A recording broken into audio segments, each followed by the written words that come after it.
Are you making skincare products and thinking that if you put a disclaimer on your containers that you'll be perfectly fine from liability? Because the answer to that is you won't be. Not if you live in the US at least. If you're new here, my name is Jamie. I've been making soaping and skincare products for the last 15 years. I have even wrote a couple books on it. So I've seen people in Facebook groups go, I'm just going to put a disclaimer that says we're not responsible for this product once it leaves our facility. And it might sound like a good way to protect yourself, but it really isn't.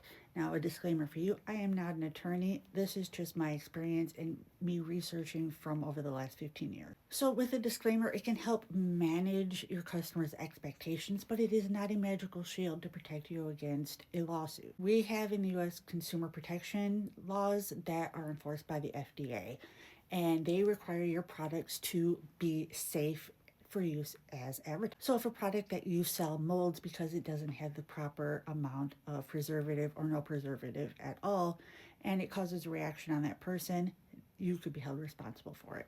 And that's even if you have a disclaimer not to use it in a wet environment, or if you say use with dry hands, you'll still be held responsible.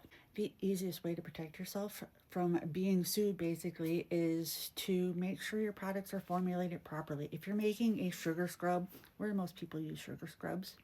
In the shower.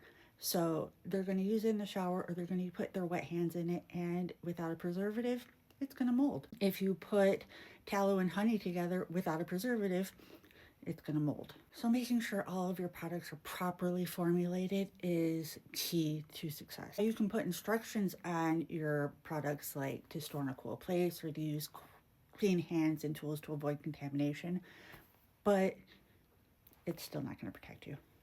Another way to protect yourself is to make sure you have insurance. There's soaping insurance, there's liability insurance. Having those insurances aren't going to necessarily protect you completely from being sued or being found liable, but it is going to help your pocketbook in the long run.